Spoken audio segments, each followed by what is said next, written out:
Good afternoon, everyone, and welcome to today's webinar. My name is Jennifer Skoski, and I serve on NACD's membership team, whose role is to help you utilize your membership benefits. We're so glad that you can join us for today's webinar, Proxy Season Signals, what compensation committees need to revisit before fall decisions. Joining the discussion today is Deb Lifshey, Managing Director of Pearl Meyer, Pat Haggerty, Managing Director of Pearl Meyer, and Mary Beth Vitale, Director, Stanley Consultants, Women Corporate Directors, Luna Innovations, and CoBiz Financial. Before we dive into today's conversation, we do have a few housekeeping items. This topic is sure to drive a lot of questions among you, so please use the Q&A box to submit your questions on the right side of your screen. We have built in some time for the Q&A at the end of this conversation today. Please note that by submitting your question with your name, you are allowing us to provide Pearl Meyer with your email address so that they can not only respond to your question, but also share thought leadership with you in the future. Today's webinar provides 1 NACD credit and 1 CPE credit for any audit professionals in the audience. There will be 4 polling questions presented. For anyone who is receiving CPE credit, you must answer at least 3 polling questions during the webinar today. This webinar is being recorded, and the recording will be available on the Attendee Hub, which is the site where you are viewing it today. Please note that NACD and the NACD Chapter Network organizations are nonpartisan, nonprofit organizations dedicated to providing directors with the opportunity to discuss timely governance oversight practices. The views of the speakers and audiences are their own and do not necessarily reflect the views of NACD. Finally, in follow-up to the discussion today, you'll receive an email that includes links to access the recording, additional resources, and a webinar survey. With that, Mary Beth, I will hand it over to you. Thank you, Jennifer. Hello and good afternoon to everyone here. Welcome and thank you for joining us today. I'm Mary Beth Vitale, as Jennifer had mentioned, and I'll be moderating today's discussion, which is around proxy season signals, what compensation committees need to revisit before the fall decisions. From my experience serving on public company boards, I know that every proxy season leaves us with something new to consider, whether it's changes in shareholder expectations, evolving governance practices, or emerging compensation trends. There's always something to learn, especially in this space. As we look ahead to fall committee meetings, this is a good opportunity to take a step back, kind of reflect on what you've seen, look at your agendas, and think about what those development means to your own organizations or the boards you serve on. I'm pleased to be able to be joined together with 2 outstanding executive compensation advisors from Pearl Meyer, Pat Haggerty and Deb Lifshey. And they advise boards on compensation committees across a wide range of industries. So they're in a great position to identify the themes, trends, questions that are emerging for this year's proxy season. Today, they'll share their observations and practical insights to help inform the discussions many of us are going to be having in our own boardrooms over the coming months.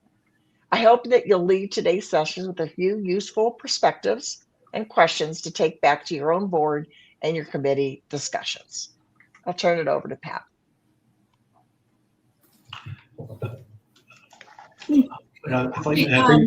Mary Beth, unfortunately, I was unable to turn on my camera for this session, but I am here. I'm a real life person, and we'll jump right into this because we have a really full agenda. And I think we're looking at both perspectives of backwards, what happened this year, as well as forwards, what we have to look forward to, because it's a rapidly changing environment, both in terms of how pay decisions are made and all of the regulatory forces that are like really dynamic at this point in time. So just as a quick overview of our session, we'll start out with looking at pay results, what have been the trends over the past years and where it's going. I'll then turn it over to Pat to really dig into the compensation data. He'll talk about pay mix trends, what's happening with annual incentives and long-term incentive metrics, the use of artificial intelligence in incentive plans, what's happening with TSR design and LTI mix. Then what I'll take CEO perks and personal security, what we've learned about CDNA and what's happening in terms of compliance and reduction agenda. So with that, let's, I think we dive right in. We'll go to the next slide. And we'll have a couple of polling questions here just to sort of gauge your interest and find out what you've been thinking about different influences on compensation decisions this year. So the first question is, how much significance should institutional shareholders have on all of your voting decisions? And as we're going through this, Mary Beth, can you tell us a little bit about what you're seeing on your committees? I sure can. Thank you. I'm glad looking at some of the polling results here so far coming in. It's good news to see this. One thing I think is really important is ISS should not dictate what you need to do strategically in terms of either compensation or HR issues in the boardroom.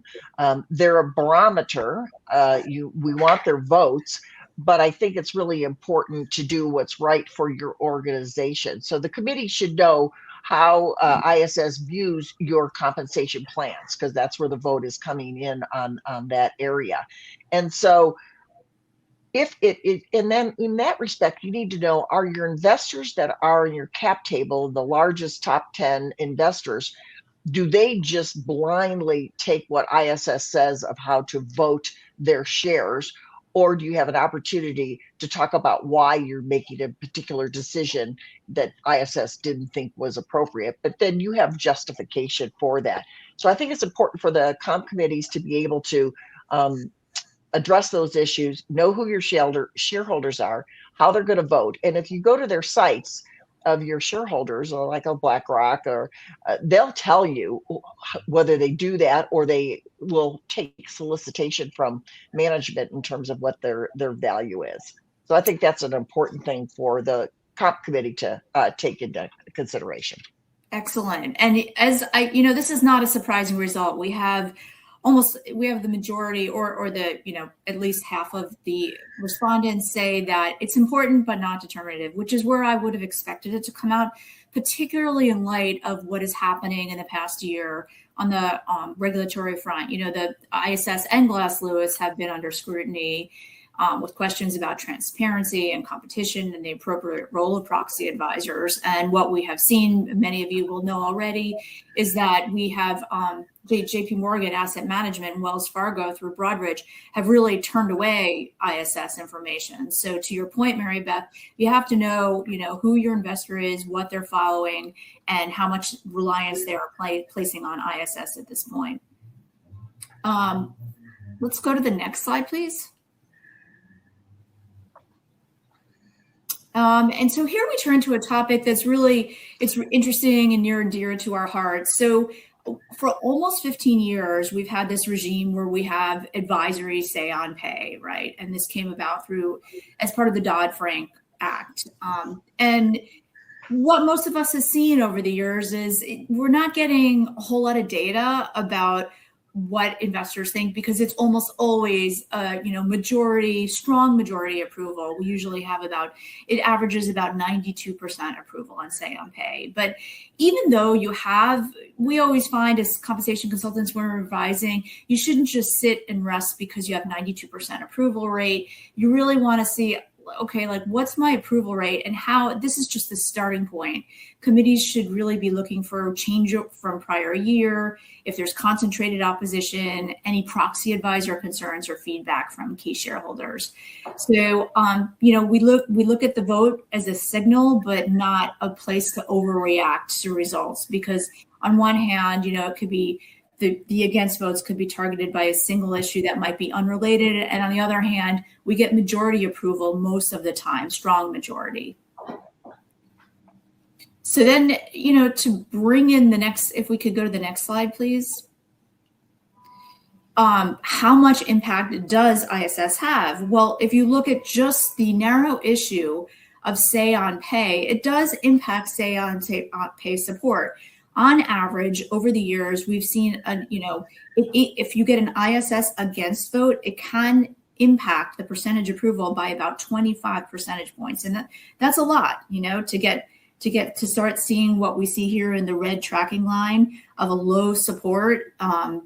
is significant. However, I think probably because of the regulatory guidance and the way things are moving in the direction of less impact of ISS and their opinions and their vote, we saw a slight decrease in the amount that it impacts the voting. So historically, it's impacted by 25 percentage points, and we've already gotten, in 1 year, we're down to 20% impact. So it's a little bit interesting to see the trend here.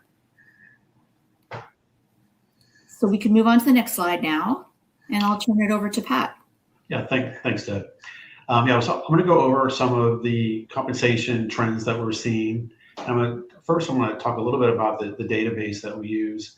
So our database is based on US-based publicly traded companies. We have about over 2,500 companies in the database. And the results that we're going to be showing is based on the proxies that have just been filed. So this first slide talks about the same incumbent CEO year-over-year pay. So we just wanted to see, what on average, or what we're looking at the median. What is the median increase for CEO pay? And overall, it's about 9%. So total direct comp increase year-over-year for same incumbent CEO was around 9%. You can see that the base salary increased 3.5%, which is, as most of you know, pretty typical for the merit budget for this past year. The largest increase in pay we saw is on the equity side, and primarily the performance-based equity. Next slide, please. This chart covers median CEO total direct comp. And so this is all CEOs, not just the same incumbents. And what we're showing here is that each year the median pay does go up, but the real focus of this chart is the mix. So the mix of salary, bonus, and long-term incentives. And you can see that over the last couple of years, the increase has primarily come from the performance-based long-term incentives. Next slide, please. This slide basically covers the same thing, but instead of the CEO, we're looking at the named executive officers or NEOs that are ranked number 2 through 5. You can see that the pay increases are a little more modest, and that the change in pay mix is also not quite as drastic. So, what that means is that the CEO's pay is increasing, more is going to performance-based, but the other NEOs pay is increasing, but it's more stable, so that they're not increasing the performance-based equity as much as they did for the CEO. Next slide, please. Here we're showing pay mix by company size. I know it's kind of hard to see, but so we're showing the CEO on the left and the other NEOs on the right, and we're showing different size categories. So you can kind of just see graphically that for the smaller companies, their pay mix is less performance-based and less focused on performance equity than the bigger companies. And as the companies get larger, a bigger piece of their total compensation is aligned with performance-based equity. And for the other NEOs, it's still the same story, but the magnitude of the increase in performance-based equity is less. Next slide. Here we start focusing on annual incentives and performance-based long-term incentives. For the annual incentives, we're seeing a mixture of operational and strategic metrics, and including individual performance. Most companies, in terms of the financial metrics, they're focusing on revenue and some form of profitability for the annual incentives. For the performance-based long-term incentives, relative TSR or TSR in general is the most common, followed by revenue and other profitability and return metrics. Next slide. Pat, I've got one comment on this slide that you have up here. it talks about the first sentence is really kind of critical. It says annual incentives continue expanding into broader operational strategic measures. And I think the strategic part for a board committee member or chair of the board is really critical. And it's more the unintended consequences that end up happening. And I've had two experiences that were very tough in terms of that. And so if the strategy is to grow through an M&A transaction or an equity raise, and this one I'll deal with first is the M&A transaction, is what we found out, because some of us were not even there when the employment agreements were set, but they had single triggers in there. And so if you have a change of control, you should be aware of that as a committee member to either ahead of time adjust that to something more appropriate. So this was a situation where M&A was the option. That was one of the strategic directions that the company was facing. And they had all single triggers for all the senior management. So the CEO, everybody would go with would leave immediately with the deal. Well, that was not what the buyer wanted. The buyer wanted to keep some talent, maybe not the CEO because they'll have their own CEO there, but this really exposes you. So as a board member, you need to know what could be some unintended consequences, even if you weren't there for a new person coming in. The second thing is really, assessing the team and the quality and the ethics behind your team when you're doing an equity raise or a capital raise when you're dealing investment banker. And I had one a couple of years ago that was talking to the CFO and the COO with a side deal to have this deal come through. And it was, it's onerous in terms of that. So the CEO, the board really needs to be controlling the process when it comes to equity and capital raises and understanding financial impact of the employees, whether you do one or don't do one. And so it's really important that you don't have that unintended consequences and then the bump in the night. So Pat or Deb may have some feedback on that from what I just experienced. That's great. Yeah, next slide, please.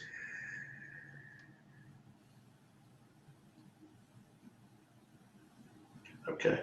Yeah, we dig into here a little bit on the on AI in annual incentive plans. And the interesting stat is amongst the group of companies that we looked at, only 2% of companies, public companies, incorporated AI into an executive incentive program. And of those 2%, the majority, 60%, are embedding the AI in broader goals. So meaning it might be like a transformation or AI productivity goal or technology deployment. And the next most common is adding AI into a qualitative or individual assessment. So, the executive team might have been responsible for leadership and AI adoption or governance and or innovation.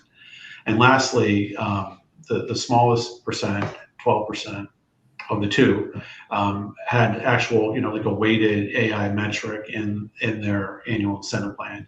And keep in mind, these are plans that were set in 2025 and disclosed in 2026. So I would say these are definitely early adopters.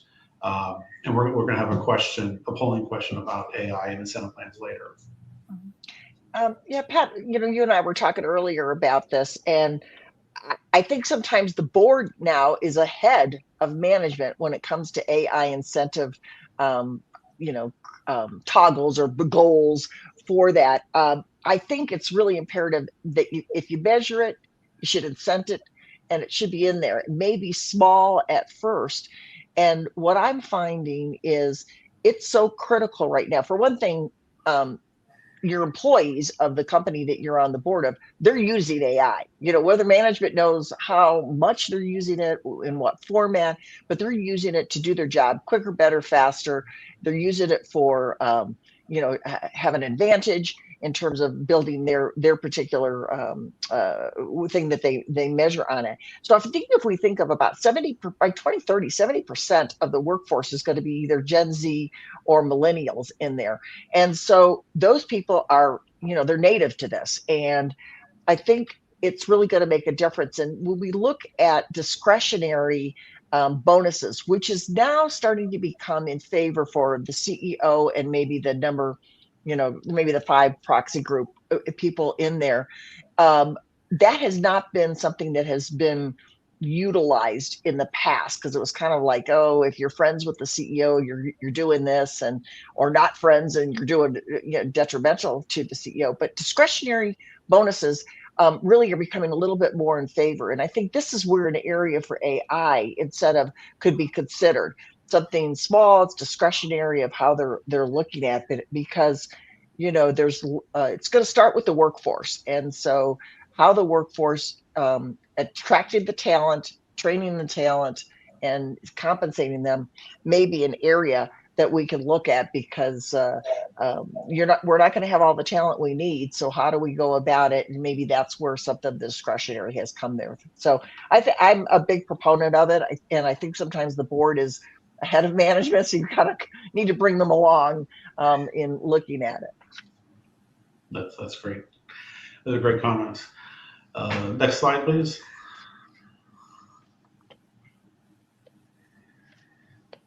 Here we go into a deeper dive on the TSR design parameters for the performance-based long-term incentives. So the chart on the far left. So the vast majority, 80% of companies use relative TSR as opposed to like an absolute stock price metric. And of those that are using relative TSR, 46% are using a custom peer group, and the remainder of companies are using an index. And you can see the different indices that are most common there. In terms of the payouts, this has been pretty consistent since relative TSR plans have been put in place. But for the maximum payout, the majority of companies are saying you have to get at the 75th percentile for target, 50th percentile for threshold, 25th percentile. That's been that way for quite a while. Next slide, please. So here we're focused on a 3-year trend of the CEO LTI mix. And as you can clearly see by those 3 charts that are stepping up there, and I know it's a little small, but it says time-based stock and performance-based long-term incentive. So basically RSUs and PSUs are becoming the most common type of CEO LTI mix. All the other different alternatives are pretty much flat or trending down a little bit in terms of a 3-year trend. So something we see continuing. Next slide, please. Okay, we have another polling question. Which executive compensation design issue is your board most focused on right now?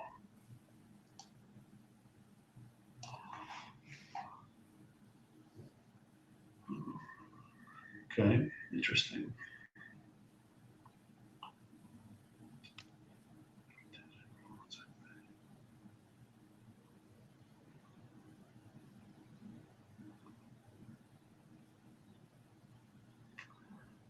It's like a horse race. This will be interesting.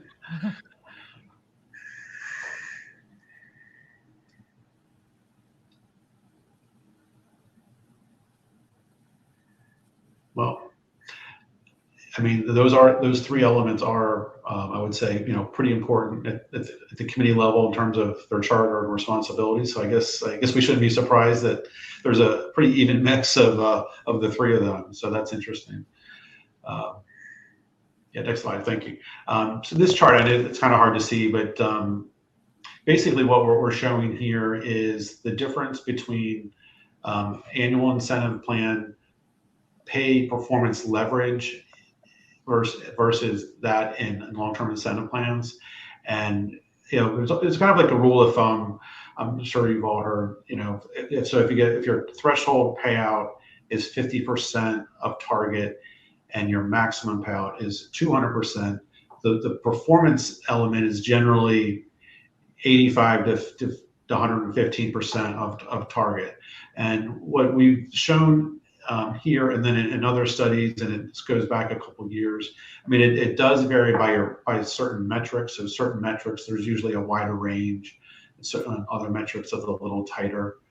And then when you then move towards the performance-based equity or PSUs, we generally see a wider performance range for obvious reasons, because it's usually a 3-year goal, and then it's generally a little bit more challenging to set those goals. Next slide, please. So the use of ESG metrics, again, there's a little trend going down, at least for all, when we look at the all types. Mostly it's the DEI metrics and some of the governance metrics. The social metrics are generally fairly consistent. The other part of the table shows the difference between companies that are using ESG metrics in the AIP versus your PSUs, and the types of ESG metrics that they're using for those. Whereas the social and governance is most common in AIP, and environmental actually is used at a higher prevalence level in the performance-based equity versus AIP. Okay, Deb, I think you're going to take these slides over. Okay, thanks. This gets to one of our favorite topics in boardroom discussion, which is perquisites. And just to level set, remind you all where this sort of started. Over 20 years ago, when the SEC revised their compensation rules, they put in a very specific provision that disclosure of perquisites is imperative, and you must include it in the summary compensation table as all other compensation. Before this rule change, some of the perquisites really slid under, or they weren't disclosed because they were loosely categorized as business related. So they weren't really viewed by companies that were reporting as things that were required to be reportable. Well, the SEC changed that in around 2000, in the early 2000s, and said that perquisites must be disclosed, and the threshold at that time was $10,000 for the year. So in the early days, a lot of companies were struggling to get the perquisite value under 10,000, so they wouldn't have to disclose anything. Now my experience is nobody is really dealing with a threshold, and as a matter of good governance, they disclose all. They generally disclose perquisites if they're provided to named executive officers. So once this $10,000 aggregate that threshold was exceeded, every perquisite had to be identified in footnote, whether it was, usually we would see aircraft or security or club dues, something like that. And then once you get to another threshold, which is an individual perquisite exceeding the greater of either 25,000 or 10% of the total perks, you had to separately quantify and identify that in a footnote, which again is a little bit of a shaming technique. So if you're spending, I don't know, like $30,000 or something at a club, you're going to have to disclose that and quantify that in the footnote for that executive, right? And so the SEC in its commentary specifically said that certain things were absolutely perquisites and they were not business related, including unless otherwise used for a business trip, personal use of the aircraft, financial planning, club memberships, commuting, personal travel, home security. And that is really became under the spotlight in the end of 2024, when of course we had the tragic homicide of the United Healthcare CEO, broad daylight, Midtown Manhattan, and that person did not have security with them. So then it begged the question, okay, maybe we need this security, but even if we need it for protection and risk, it's going to be disclosed. And how bad does that look? And what are the optics there? And so that sort of leads into this question of what are perks looking like, and what people care about the disclosure, or are we thinking about it, or is it really part of risk management at this point? And Mary Beth, I'd be interested to hear your perspective when you're talking about this with your boards.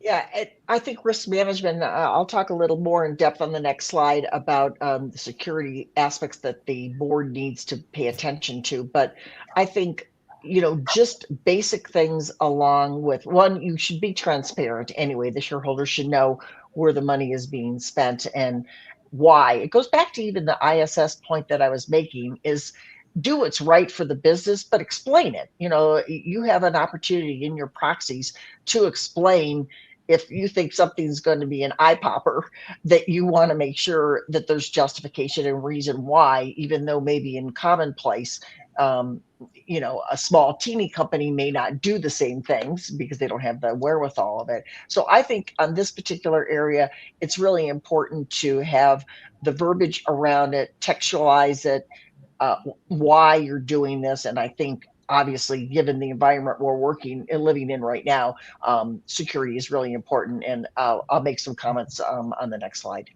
Yeah, and so what you can see from this slide is there are perquisites, but they're generally limited. And what we see here is a slight rise in personal security from 4% to 9% for CEOs. But if we go to the next slide, we have a little bit more detail about what's happening as a trend matter.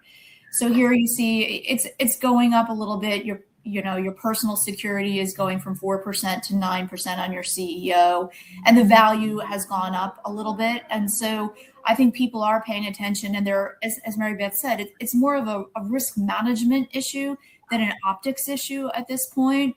And when we get to the end of this deck, we'll be going through like what the SEC is considering amending. And this is a very hot button issue. And, whether or not it should actually be more in the line of a perk or more of something that's business driven and risk driven, and really shouldn't be in the calculation of total annual compensation for an executive. Mm-hmm.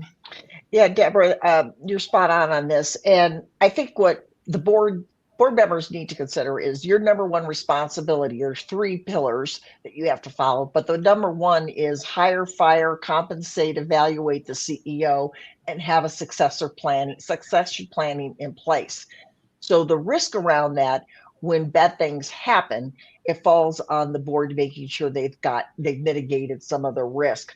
I was on a board of a large insurance company. It wasn't United Healthcare, but large insurance company that had a lot of government contracts and along that line. And what we did, we brought in an external company that evaluated 2 things, but one was the physical workplace environment. And we did this, we did it in COVID just for, there wasn't a lot of people in there. So we were able to have an assessment, and we found a lot of things. Not all were like extremely expensive or using electronic. It was lights, cutting away, bushes and trees and things along that line. Was pulling bollards in there, making sure that you had door locks and screen key cards. But it did a complete assessment of all the facilities, because today we see, disgruntled employees that, come to a building to voice their concerns in a not appropriate manner. You have disgruntled spouses of employees. You've had people that are disgruntled with your business model, whatever the case may be. So physical is really important also. But there's also policies and procedures. We had policies that you couldn't have the top 2 or the whole senior team flying on the same flight for a business meeting. Things happen. Planes do go down, heaven forbid, but you don't have them all go down with everybody, your whole brain trust of that organization, because you have to think of risk management. You're there for the shareholders to protect the shareholders' interest on that. And so looking at how do you protect it? In some cases, it's even more secure. We had one of the companies that I work for, we had the offices where the senior execs had, like a airport screening before you could even get into the office building, the office area on this particular floor. So you've got to look at the risks reward. Some of this is expensive, some of it is not. It's just practical, good security that you'd have in your own home, having your porch light on. And I think that's really, as a board member, you really need to be asking that. But you mentioned, Deb, about the United Healthcare did not have personal security. Believe me, Bill Gates has personal security.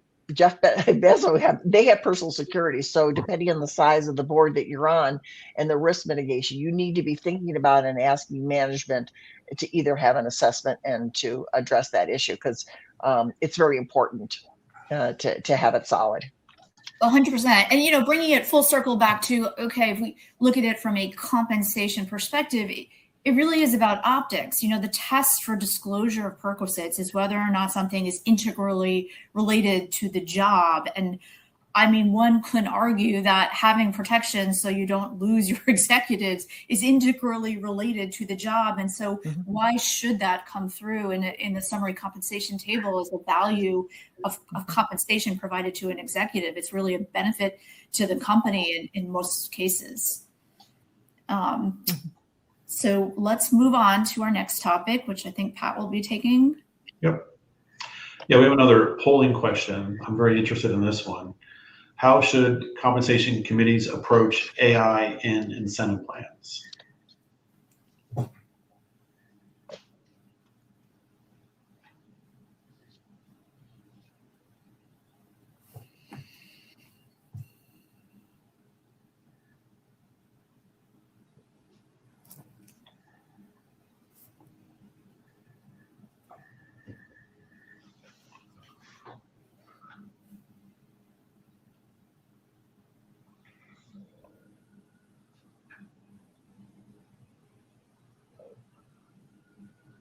Okay, so that's so the second one is the most common thus far. That's what most companies are doing right now. Pat, I had a question for you, because I think it was circulating among our colleagues, which is like, is anybody trying to put AI into a longer term plan? So when I look at the data, I think there was one or two. So very few. Because I think it's just hard to set like a hard term, have a set metric or a set goal that you could put into the long-term incentive plan. Right. And I'm even surprised that, it's not qualitative with a short-term plan, because things are changing so rapidly. Yeah. I think one could argue that it's even hard to put parameters around that on an annual basis. Yeah. Agreed. Okay, let's move on. There's one more polling question here on the next slide. How should boards think about executive security benefits?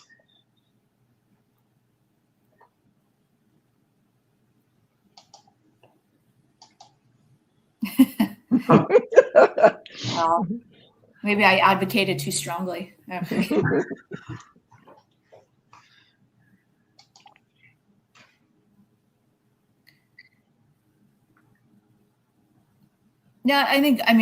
this is what we would expect, right? I think it's a mashup of what I discussed and what Mary Beth pointed out. Like if you can do a formal risk assessment and you can prove that it's necessary, I think it's really hard to argue against it.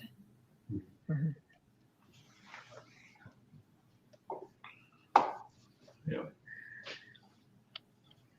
Okay, next, So the next couple of slides, we're going to highlight some lessons that we learned from looking at these are I pulled these from like Fortune 100 companies. I was kind of focusing on them, and then just seeing what kind of lessons like we could tease out.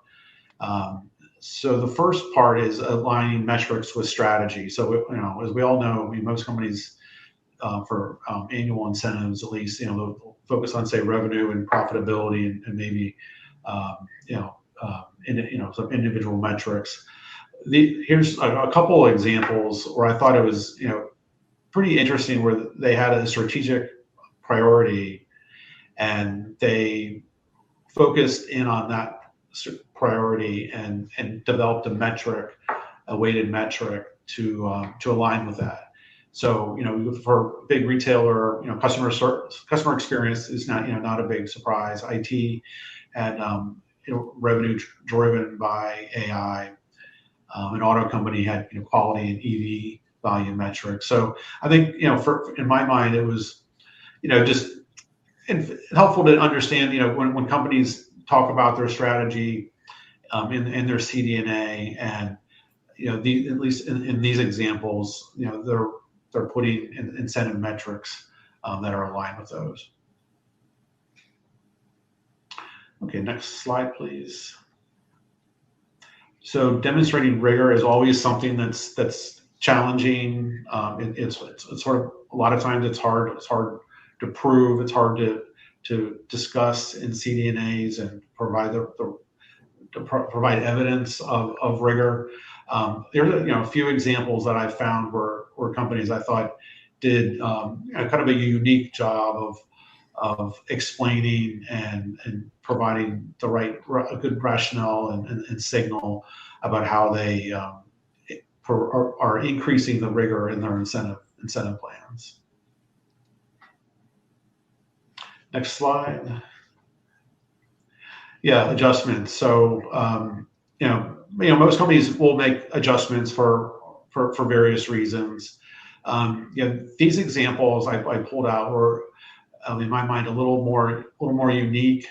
Not the run-of-the-mill metrics, and I thought they did a good job of disclosing the rationale for why they made the adjustments, and so they're very transparent. So I think it helps with their credibility.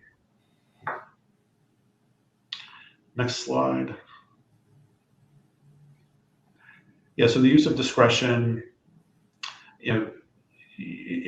We always hear about positive discretion is one you need to be careful about. ISS generally doesn't like positive discretion, especially if it's for a high dollar amount.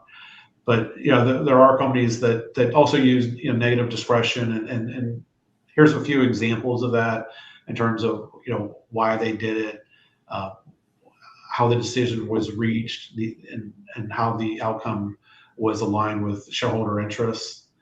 I thought each were a little bit different. Each was well communicated in their CDNA. The next slide, please. I think that is me, my really dense regulatory slides, because I love to talk about this stuff. As you know, the SEC has had an agenda to cut back and cut down on these very big disclosures that we have around executive pay. And the saga really started over a year ago now. In June of 2025, some of you might remember the SEC had an all-day open roundtable, open to discussion about everything that was wrong with our proxy rules, right? And they wanted to really overhaul item 402, which governs all of the proxy disclosure. The rules were deemed to be overly complex and long and technical, and they wanted to prioritize materiality. So, they kind of said, stop with these long CDNAs and these silly tables that aren't really telling investors anything, and let's focus on what's really important at this point. So some of the items they honed in on, which, sort of tie back to what we were talking about earlier, are all of the executive security disclosures. Everyone there at the conference, seemed to think that there was a place for certain security measures not to be in the category of a perk that was disclosable. And it could, in fact, have a chilling effect and have a negative impact on companies where there were security risks, and committees felt, awkward about putting in or spending more money that needed to be disclosed. Other rules that were really heavily criticized were pay for performance, which, we're almost in our fourth year of this, and it's been going on a while, but it still is what we've seen is an extraordinary toll on companies to produce this kind of information. Pay ratio, we've had many years now, and it's sort of become de rigueur. People aren't really paying attention to it too much, and it's not a big toll on companies, but it's still seen as a disclosure that doesn't provide much benefit. As well as the clawback disclosure, which again, it's sort of de rigueur. I mean, everybody sort of has a policy now, and investors aren't paying so much attention to it, but nonetheless, it's criticized as something that's not really impactful and effective for investors, and it weighs down the proxies. So everybody was anticipating that there would be something on the agenda for this summer for really overhauling the executive compensation rules. And we haven't seen that yet. But what we have seen are two proposals that could have an even bigger impact on compensation. And so we'll turn to the next screen for the first proposal, which is reducing filing frequency from quarterly to semi-annually. So in early May, the SEC proposed that companies had the option, not the requirement, to scale down on their quarterly reporting to turn to semi-annual reporting. And what we anticipate is that most companies will not do that simply because they're already disclosing a lot of this in their quarterly earnings reports, which are really, their investors expect and are required. And it's sort of interesting. This proposal came out early May. The comment period ended in early July, and the SEC reported receiving a record number of comments, mostly from retail investors, really criticizing this rule. So we don't know where it's going to come back. We're not really sure if it will be effective for 2027. But what we have heard is that most companies are probably not going to be adopting this. Where we see it having perhaps an impact on executive compensation, companies might have been in their quarterly reports, they might have been reporting certain executive compensation measures. Perhaps companies will be turning to a longer cycle, although most companies don't really have too many quarterly benchmarks when we're talking about executive compensation. It could also impact insider trading programs because if companies were to switch to semi-annual, there would be longer gaps in between disclosure of public information where insiders were holding that information. So they might have to, re-examine their 10b-5 programs and their insider training programs. But that was sort of our takeaway. It might have some marginal impact on executive compensation, and perhaps a lot of companies wouldn't adopt it anyway. Mary Beth, I wasn't sure if your boards were talking about this at all. Not yet. I know that they were not in favor of going to just semi-annually giving quarterly, versus quarterly. So they were not for that because they felt that any good news couldn't be put out there. So let's just keep it the same. So that's the only thing that I have heard that they were talking about. It wasn't in respect to the compensation to kind of get that information out. It was really on not doing quarterly, and they want to do quarterly. That's what I'm hearing, but that I have a small sector that I'm dealing with. Right. And really, this might be form over substance because from our conversations, it does not seem that there will be too many optional adopters of the semi-annual reporting scheme simply because the earnings reports have to be quarterly anyway. Mm-hmm. And so we'll go to the next slide, which really has a sort of a backdoor and bigger impact on executive compensation. And it's something that everyone in our industry is now talking about. So a couple weeks after the quarterly to semi-annually reporting took place, the SEC dropped another big bomb, which is we used to have a bunch of different classifications of filers. And so the SEC decided to scale that and make two classification of filers. One was large accelerated filers, which roughly speaking was over 2 billion in public float. And that covers, according to the SEC release, about 19% of the public market. And then there were things called non-accelerated filers, which is 81% of the public market. So those having less than 2 billion in public float. And the impact of this could be very significant if it's adopted as proposed, because the majority of the market non-accelerated filers would now be treated like the old regime for smaller reporting companies and emerging growth companies, where there would be very scaled executive compensation disclosure. And so that means, again, circling back to what significance does Say on Pay have? Say on Pay would go away for these 80% of the market. Say on Pay, Say on Frequency, and the Golden Parachute votes. So they're advisory in nature, but they're still important, and they still drive how committees make decisions and think about their investors. In addition, the full-blown compensation discussion analysis would be gone for those 81% of public markets, and it would be scaled disclosure, really talking about the philosophy and why you made decisions, but it wouldn't be that pointed CDNA that we've all seen turn into this kind of very formulaic 50-page document. So that would be scaled. It would completely get rid of the CEO pay ratio and pay for performance for those smaller, for the non-accelerated filers, as well as some of the tables that we've seen for years and years and years. The grants of plan-based award table, which shows sort of the value of some of the underlying performance-based awards that supplements the summary compensation table, that would no longer be required. The pension table, option exercise and stock vested table, as well as the non-qualified deferred compensation table. But perhaps the even bigger issue is the scale disclosure with respect to who's required to be reported. We're going to take away the number 4 and number 5. So we'd have the CEO, the CFO, and the next highest paid, 5 to 3 people. And we'd also reduce the number of years reported in the summary compensation table from 3 to 2. So these are all really big changes, and it doesn't even get to the heart of this scaled, 402 stuff that was supposed to come out this summer. This just sort of eviscerates most of the requirements for 80% of the market. And so, of course, when this, to be quite candid, when this came out, all of us in the compensation world panicked, like, oh no, like no more disclosure, it's going away. But we don't think that is the case at all. In fact, sometimes when you have a lack of rules and a lack of specificity, it makes it even more compelling to tell your story.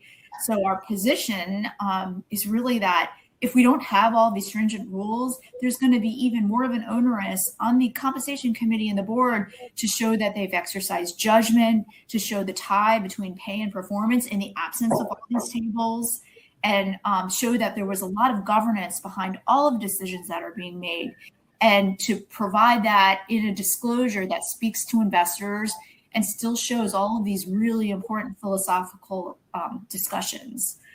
And Mary Beth, we're almost at time, but this is a really big topic, I think, for compensation committees, assuming this rule is adopted, which we don't know. It had, and just as a side, it had fewer than like 20 comment letters. The comment period just closed, and retail investors weren't really commenting on this. Yeah, I think this is risky for investors. I mean, when you have, 80% not disclosing all of this information, investors either have a couple things. They try to get a hold of somebody to get insider information from them to find out what's going on, and doing that. Is this the right investment for their portfolio, or if it's a PE, whoever is doing this? I think this is, maybe penny wise, pound foolish to do this, but we'll see what happens, in terms of that.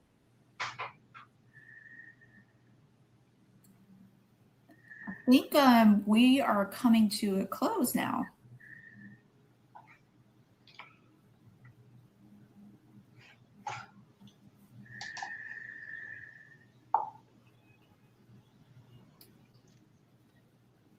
So I think Jessica is going to look at the questions in the chat room to see if which questions will be asked for Pat and Deb, correct?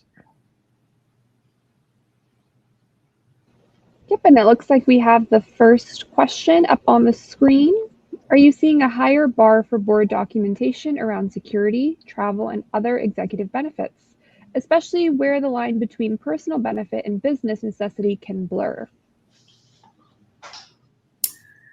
I can answer what I'm seeing as a consultant is that, yes, I think that board documentation has always been really important, and the decisions behind how they concluded that the executive benefit was needed is really important. A lot of companies are now going to outside companies to get an appraisal and a third party, and they've been doing that for a while for tax reasons. But I think that is even more important in the environment we're in.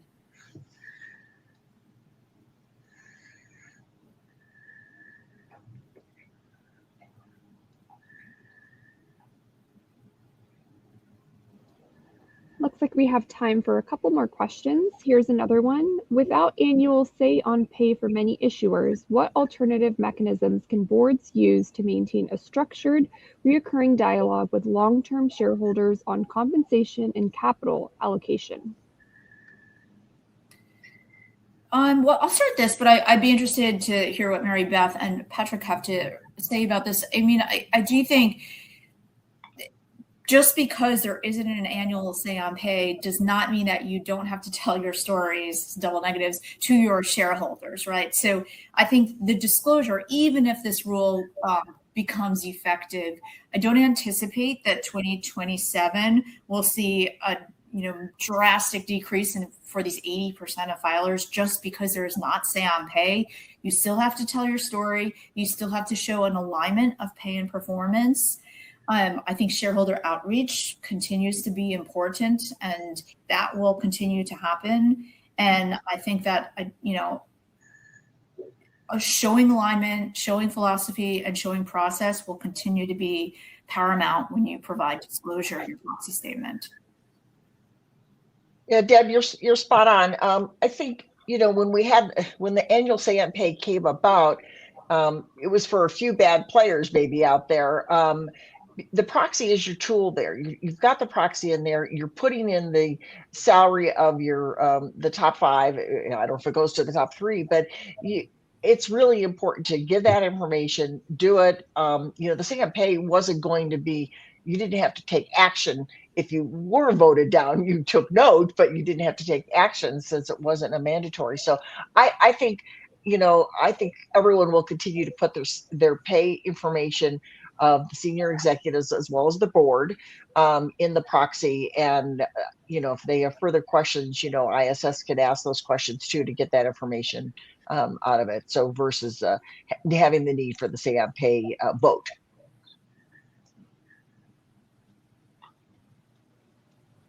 Thanks so much. And here is our final question for today. When a company maintains meaningful perks, what disclosure approach best preserves credibility with investors? Narrow legal compliance or a fuller explanation of business rationale, governance, and cost discipline? Well, I think it depends, right? If sometimes the more you say, the more attention something grabs.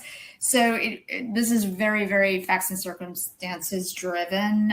If you're trying to explain away country club dues and spouse travel, that's one thing. But if you're trying to explain away security at home and you're a high profile executive, I think that's another case. So I would hate to give you a really broad approach to this. It's very fact specific.